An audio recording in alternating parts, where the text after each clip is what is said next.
I'd like to invite everyone to open their Bibles to Hebrews chapter 4, verses 14 to chapter 5, verse 10, and let's all stand up in reverence of God's word. So, let's read Hebrews chapter 4.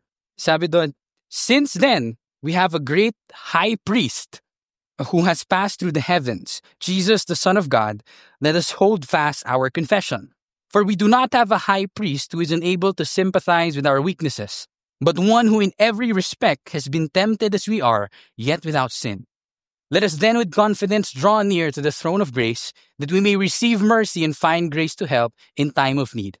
For every high priest chosen from among men is appointed to act on behalf of men in relation to God, to offer gifts and sacrifices for sins. He can deal gently with the ignorant and the wayward, since he himself is beset with weakness. Because of this, he is obligated to offer sacrifice for his own sins, just as he does for those of the people. And no one takes this honor for himself, but only when called by God, just as Aaron was. So also Christ did not exalt himself to be made a high priest, but was appointed by him who said to him, "You are my son, today I have begotten you."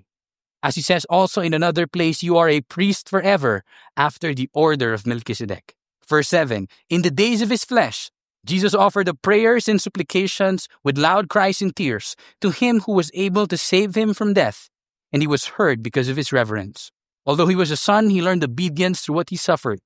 And being made perfect, he became the source of eternal salvation to all who obey him, being designated by God a high priest after the order of Melchizedek. Let's pray. Lord, we thank you, Lord, for this time. We thank you for the opportunity to be subjected, Lord, to your word. Bless the preaching and the listening of your word. May you open the eyes of our hearts, Lord, so that we might see why indeed you are our better high priest, what it means for our life, how it encourages, comforts, and allow us to live in light of this truth.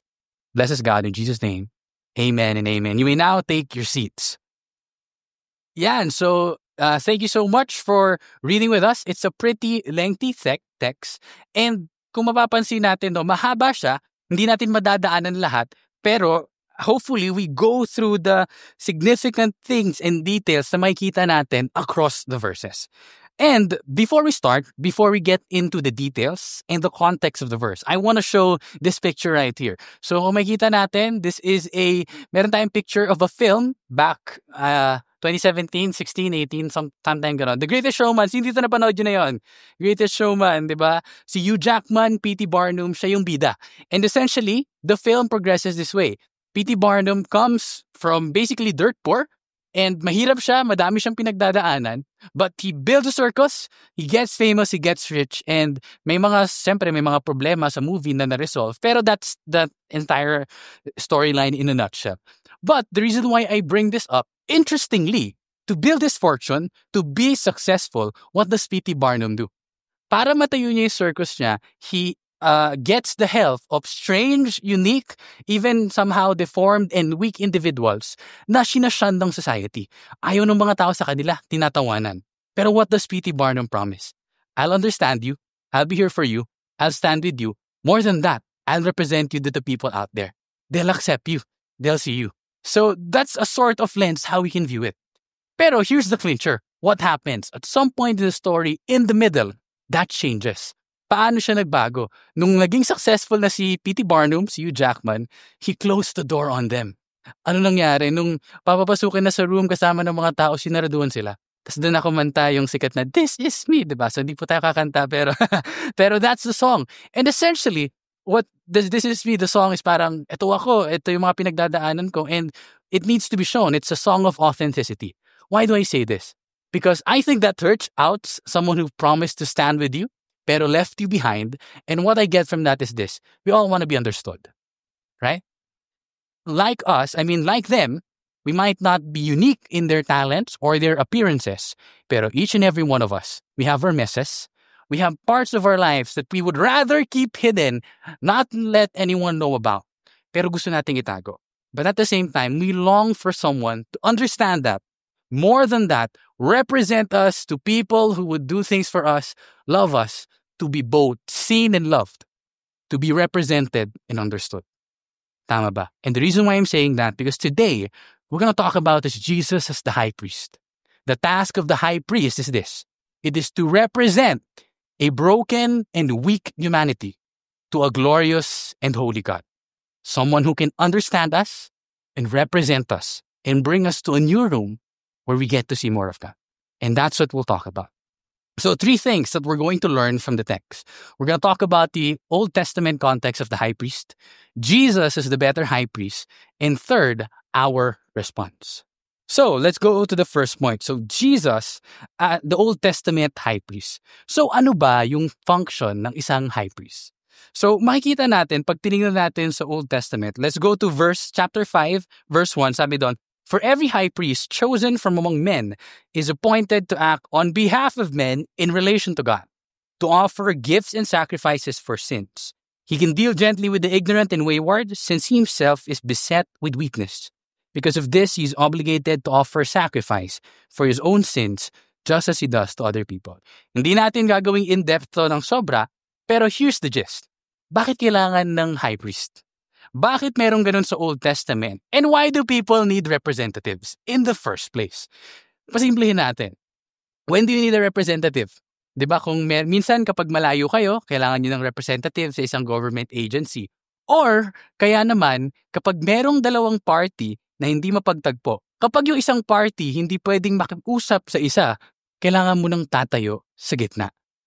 And that's exactly why we need a priest in the Old Testament. Why? Appointed to act on behalf of men to God. Why? Ano ba si Lord? The Lord, God, Yahweh, in the Old Testament is holy. May manifest glory siya. He is somebody na hindi pwedeng mataint ng sin. He is pure. His transcendent is this God that's big and amazing. And because He is holy, He cannot dwell with sinners. Hindi pwede yun. Hindi sila pwedeng mag-mix and match together. But at the same time, we realize that because before the fall, we were really meant to be with God. In fact, in Isaiah 43, it says there, you and I were made for the glory of God. We long to be in God's presence. We want that and we need that. Pero ito yung problema, makasalanan tayo. We can't go to that side. It's impossible for us to go to that side. And here's the clincher. So that's why sinners need a representative. But at the same time, God in His grace, simula Old Testament pa lang, He gives high priests so that tayo, we can enter into that access, into that holy place, so that our sins could be forgiven and they could worship. That's what the Israelites were doing. Every year, ano yung trabaho ng high priest? They offer sacrifices. So bakit kailangan ng sacrifices? So we're talking about holiness, we're talking about our sinfulness. Why are sacrifices necessary? Napansin nyo kahit nung panahon ni Jesus, nung si Mary, di ba, may mga purification, nag-offer sila ng turtle dove. Sa Old Testament, may mga rams, may mga goats. Ang mahal nun, di ba? Hindi ito nakabili na kay ibon. Di ba mahal ng ibon pa lang. Paano pa kung lechon, di ba? So parang kung goat o baka, parang kakainin mo na lang. Nasunog pa, gumunan sa ere. Pero why do you have that? Why? It tells us that sin is costly. God is holy. And all sin is ultimately, sabi ni R.C. Sproul, it's cosmic treason. It is an affront to the holiness of the Lord. And because it is to this holy God, it demands payment. And in one way or another, in the Old Testament, damang-dama nila sa bulsa nila the payment of sin. Pero tayo, in one way or another, even today, you feel it. Pag nagkaaway kayo ng friend mo, dama mo yung emotional cost. Kapag nagkamali ka ng input sa bangko or you were not responsible with your finances, dama mo yung financial cost. Every time you do something or even sa school nandaya ka, nahuli ka, sin will cost you in one way or another. Kaya kailangan mo ng representative. In the Old Testament, they needed that so that they could participate, so that they could be ceremonially clean. They could worship. They could behold the God that they were made for. So that's why you need it. So as we view this, mahalaga yung priest. Bakit? Makasalanan tayo. Kailangan ng kabayaran ng pagkakasala mo at pagkakasala ko. And that's important. And on the other hand, once we talk about the holiness of God, mahalagang makita natin na si God, gusto niya talagang to be with the people. He's holy, but there's also holy love. Yung attributes ni God, simple yan, magkakasama yan. His holiness is flavored with love, with justice, and so on. So that's why let me read you this verse found in Exodus chapter 29. So sabi sa Exodus chapter 29, God here is talking about the consecration of the priest. He says in 29:44, I will consecrate the tent of meeting and the altar. Aaron also and his sons I will consecrate to serve me as priest. I will dwell among the people of Israel and be their God. Ano daw? The Holy God does intend to have His dwelling with the people. Kaya importante yun. Pero ito yung interesting. Kasi sa konteksto nila sa Old Testament, yung tent of meeting, may iba-iba siyang layer. Merong outer court, may holy place, may most holy place. And yung mga sacrifices, usually dun lang sa dalawa, pero yung most holy place, only once a year and only the high priest. Aaron was the first one. Only the high priest could enter into it, make atonement for everyone's sin para ma-satisfy temporarily in a sense yung wrath ni Lord. Bakit ito mahalaga? Do you see that because God is holy, He deserves reverent worship? Sino dito nag-enjoy kayo sa worship kanina? How many of you enjoyed worshiping in God's presence? Drawing near. You know what? It's a privilege. It's a grace. The Old Testament, they felt the weight. Na Lord, yung presence mo, hindi siya basta-basta. Hindi siya yung something I can just barge into. There is a sense of reverence. So as we look upon the figure of a high priest in the Bible, you carry with it a sense na, Lord, ang bigat ng kasalanan ko. Ang bigat ng kasalanan ng sanlibutan at sangkatauhan. Kaya even before it was present. And on the other hand, Lord, thank you for your grace. Because in your holiness, you still send a priest. Now, it was good. Pero here's the thing. There's something better. And that's our second point. Jesus, the better high priest. Why? We can see, sabi dun sa verse 3, so because of this, he's beset with weakness. Ang galing, di ba? Kaya niyang mag-deal sa ano daw? Ignorant, saka wayward. Kung di mo alam nagkakamali ka, say praise God, di ba? Sino dito nagkakamali tas hindi niyo alam na mali kayo? Woo! Joke lang. Huwag na kayo tumawa. Pero di ba minsan may ganun yung, ay mali pala to, tas doon ka palang na-correct. You're ignorant. On the other hand, minsan, tigas ulo tayo, di ba? Tigas ulo. So, kaya ang mangyayari pag tigas ulo, paulit-ulit kahit alam na mali. Thank God, He deals gently with both. And the high priest before, the human high priest, dealt gently. And because he was still human, here's what the verse is saying in Hebrews chapter 4. Because of this, he's obligated to offer sacrifices for his own sins, just as he does for the people. Ano ibig sabihin? The high priest in the Old Testament was good. But the problem is, this person was still a human. This person was still gonna make mistakes. That's why may linya. Ang high priest sa Old Testament ay galing lang sa isang tribe. Merong 12 tribes, anak ni Jacob. Yung tribe na yon ay tribe ni Levi. The Levitical priesthood. Si Aaron yung isa, yung unang high priest. So, ibig sabihin sila yung unang set ng representative ni Lord. Pero ito yung interesting. In chapter 28, dun damit ng priest, 29, na-consecrate sila, 30. Guess what happens in Exodus chapter 32? Yung verse natin binasa kanina. In Exodus chapter 32, it says there in verses 3 and 4, so all the people took off the rings of gold that were in the ears and brought them to Aaron.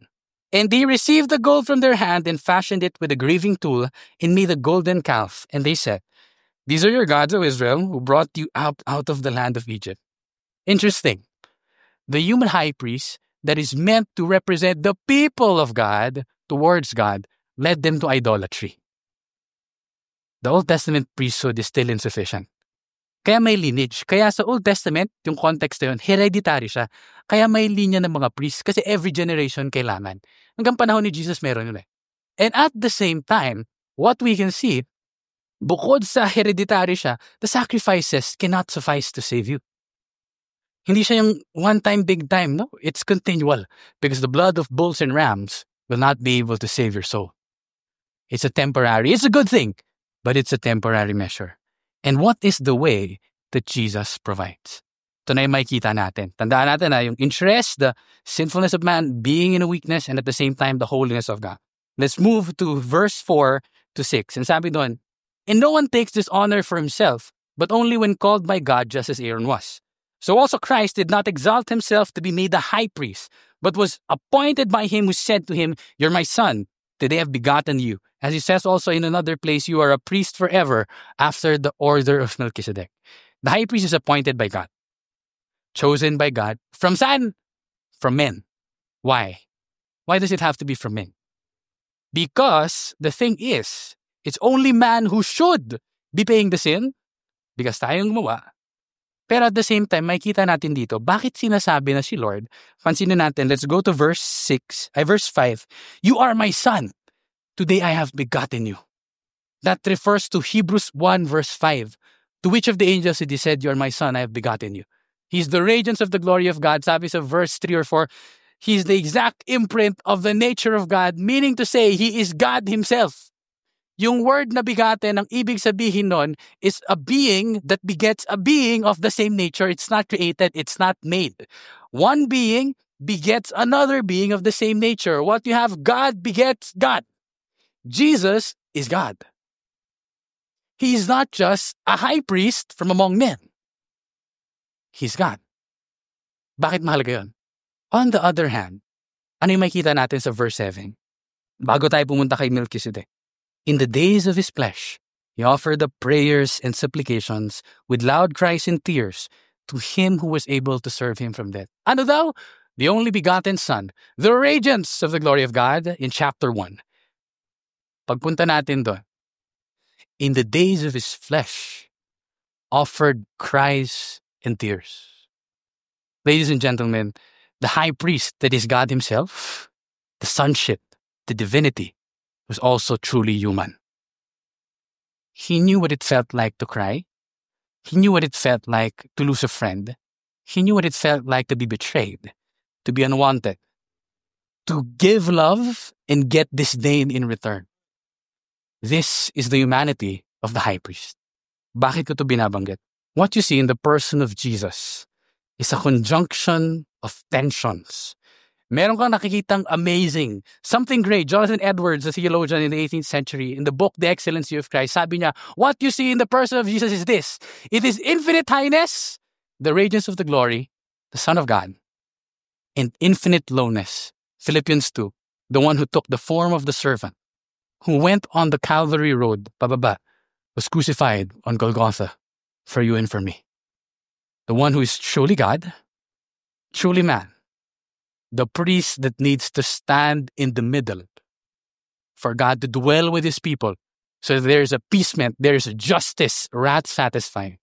But at the same time, in our weaknesses, though he was not a sinner, he knew not sin. But being tempted as we are, knows what it is to be in your shoes. And isn't that amazing? The exaltedness of Christ, that's the second point. And that's the part of the second point. The exaltedness of Christ, the lowliness of Christ. There are nuances to this. And what we see is Jesus is far more nuanced than we could ever imagine. And always, always exactly who we need. The king who sat on the throne came to sit with the beggar. The one who holds the stars holds your hands. And that is something wonderful. And ano pa yung makikita natin dito? Before we move on to our response, makikita natin better high priest. So meron kasing problemang pinagdadaanan yung mga people of the recipients of this book. We don't know exactly who the author of this book is. Some say Paul, some say Apollos. We can't really be certain. But what we do know is this. Nakalagay sa title, pag binasa niyo yung Bible, the Epistle to the Hebrews. Most scholars would agree it's not really an epistle. It doesn't begin like one. How does it begin? Long ago, at many times and in many ways, God spoke through the prophets, but in the last days, He spoke through His Son. Ang makikita natin is this. This book is actually a sermon. In Hebrews 13, verse 22, sabi doon, I appeal to you, brothers, bear with my words of exhortation. The Greek parakleseos appears also in Acts 14 to 15. Sabi dun sa Acts 14 to 15, it was a verse referring, let me get the Bible. So, Acts 13, 14 to 15, ang sinasabi dun is this. But they went on from Perga and came to Antioch in Pisidia. And on the Sabbath day, they went into a synagogue and sat down. After the reading from the law and the prophets, the rulers of the synagogue sent a message to them saying, brothers, if you have, listen to this, any word of encouragement for the people, say it. So Paul stood up and motioning with his hand and said, End tayo doon.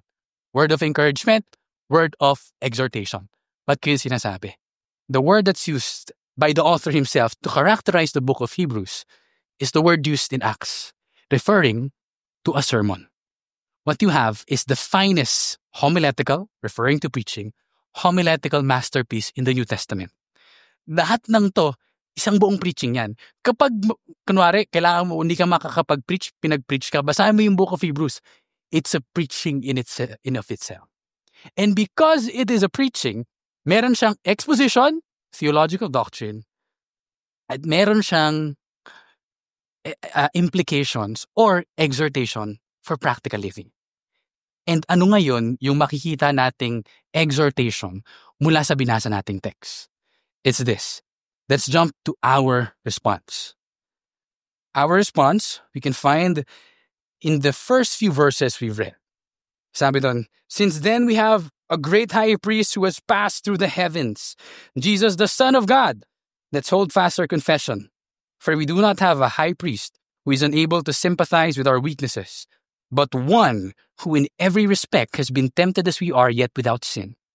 Let us then with confidence draw near to the throne of grace, that we may receive and find grace to help in time of need. This is a very important section in the book of Hebrews. Bakit? It summarizes the first 4 chapters. It launches us into the next 4. Actually, hanggang 6 verse 10. Hanggang chapter 10. Importante siya bakit? Merong premise. Since then, you have a great high priest who is God. Anong dapat mong gawin? Since Jesus is God, ito yung conclusion. Jesus doesn't identify with you. Isn't that amazing? Bakit? Kasi kapag mahina ka, kapag alam mong wala kang kayang gawin, anong hinahanap mong tulong? Yung mahina din ba? Hindi. You look for somebody strong, who knows more than you, who's stronger. Yung kapag lumapit ka, kayang tatagan, kayang magbigay ng lakas. Because He doesn't identify with you and He is God. In His divine nature, you have someone that you can trust. So you hold fast to your confession. Pag may pinagdadaanan ka, merong mga dinadaanan sa buhay, you look to Jesus and He's God. He's radiant. You behold Him. There's comfort. But on the other hand, it's not enough to have strength. There must be kindness. We're a fragile people. Sabi sa susunod na verse, we don't have a high priest who is unable to sympathize with our weaknesses. In every respect, He was tempted. Alam niya yung pinagdadaanan mo. In fact, in this particular segment, makita natin na ang interesting, bakit? Actually, dalawa yung current ng book of Hebrews. So merong Christology, the study of the person, doctrine of Jesus. Tinapasadahan niya, pero laging may application. Yung Christology kung saan napupunta, better than angels, better than Moses, lumilipad. Pero yung application, iisa yung babagsakan. Kasi yung mga panahon na to, yung temptation nung sa Hebrews, iwanan yung faith nila kasi pinapersecute sila. Bakit? Their families were leaving them. They were no longer belonging to their social groups. Bakit? Hindi na sila Judaism eh. Hindi na sila part ng Judaism. They were Christians. Jesus was their savior. Their families were leaving them. Property was being squandered. They were being imprisoned. There are parts in chapter 10 we see na na-imprison yung mga tao. And why is this important? We see that these people were tempted to leave the faith, to leave their commitment because of suffering. And what we see here, bakit mahalaga yung sympathy ni Jesus? If we go to chapter 8, we see this. Although He was a son, He learned obedience through what He suffered. And being made perfect, He became the source of eternal salvation to all who obey. If there's anyone who was tempted to leave the mission that God has set before Him because things were difficult, it was Jesus. In fact, He prayed, Father, let this cup pass away from me. It is heavy. But this Jesus, the word perfect there, hindi ibig sabihin hindi perfect si Jesus, hindi holy. That's not what it means. The Greek actually, kumbaga mas equivalent siya, nag-graduate siya. He graduated through suffering. Yun yung perfect. No, let's not, hindi ko nabibigay details, pero graduated. He went through the suffering. He knew what it was like. He knew what it was like. Yung temptation, kailan mo malalaman na mabigat yung isang weight? Kapag ba bumitaw ka na sa weight, hindi. When you hold the weight for as long as you can, and since He was without sin, He knew the full weight of what temptation was. We can't fathom that, and Jesus knew it. And that's our hope and assurance. A God, a high priest, who in his divine nature doesn't identify with you, so you can hold fast. This Savior, in his humanity, because he was truly human, in his human nature, could identify with you, could look at you, knew what it was like to be in your shoes, could walk you through it. The king and the priest. That's when I'd like to focus on yung importance ni Melchizedek. I want to go through the importance of Melchizedek. Bakit? Meron pang isang problema yung mga Hebrews nung time na to yung recipients. And that is, their faith was being challenged also theologically. Tandaan nyo, yung binanggit ko, kaninang tribe lang dapat nanggagaling ang mga priest? Sa Levites. The tribe of Levi, anak ni Jacob. Anong tribe galing si Jesus? Judah. Paktay na. Paano na to? Wala na. Tabingi na lahat ng argument. Hindi. Why? That's why there's this passage na maiksi lang. Obscure siya. Di ganong kapansin-pansin. Sa Genesis chapter 14. Si Melchizedek. The order of Melchizedek. Let's read that. Let's go to Genesis chapter 14. Sabi doon is this. 17 to 20. After his return from the defeat of Chedorlaomer and the kings who were with him, the kings of Sodom went out to meet him at the valley of Shaveh, that is the king's valley. And Melchizedek, king of Salem, brought out bread and wine. He was priest of God Most High. And he blessed him and said, Blessed be Abraham by God Most High, possessor of heaven and earth. And blessed be God Most High, who has delivered your enemies into your hands. Ano daw? Let me summarize it for you. Sa kultura nila, so we're talking about priesthood. So kailangan Levite ka para maging priest. Paano yan si Jesus? Hindi. This passage gives the way. Bakit? Isipin nyo lang si Melchizedek, hindi siya kasama nila Abraham. He's not a Levite. Kasi yung Levites galing kay Abraham. But he was designated as a priest of God Most High. Si Lord ang nag-appoint. It's ultimately the Lord who appoints priesthood. Kaya he exalts Christ as a priest. And ito pa. Ang problema natin, paano siya naging better doon? Paano siya naging better sa mga Levites? Merong paniniwala yung mga tao sa panahon nila na ang isang ancestor contains all of his descendants. Ibig sabihin, pag sinabi si Abraham sa Old Testament, Abraham pa dito, hindi pa siya nare-rename. Pero Abraham, the God of Abraham, of Isaac, of Jacob. Kanino galing si Levi? Kay Jacob. Saan galing lahat ng Levites? Kay Abraham. In the Old Testament, kapag binless ka, ikaw yung ang bless, you're superior. Pag ikaw yung nag-receive, you're the lesser. Kapag nag-tithes ka sa isang tao, ikaw yung lesser. Yung tinaitan mo, yun yung superior. Yung mga tao sa Israelites, nung mayroon ng Levitical priest, kanino sila nagtatites? Sa Levites.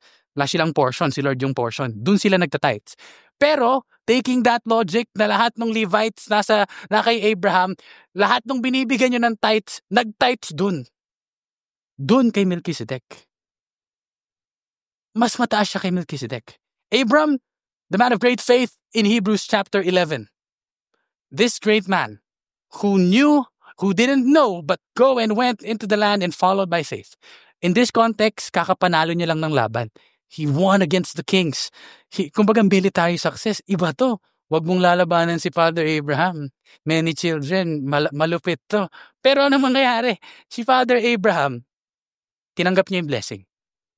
He did not deny his position was lesser, that Melchizedek was greater. Bakit mahalaga to? You are a priest forever after the order of Melchizedek. Human and divine. More than that. You see, the Old Testament, it was good that you have a Levitical priesthood. Kailangan natin, katulad ng binanggit ko kanina, God is holy, sin is costly, we need someone to stand in the middle. But what we see is somebody better. Because not only did he stand in the middle, but when he died on the cross for you and for me, the veil was torn.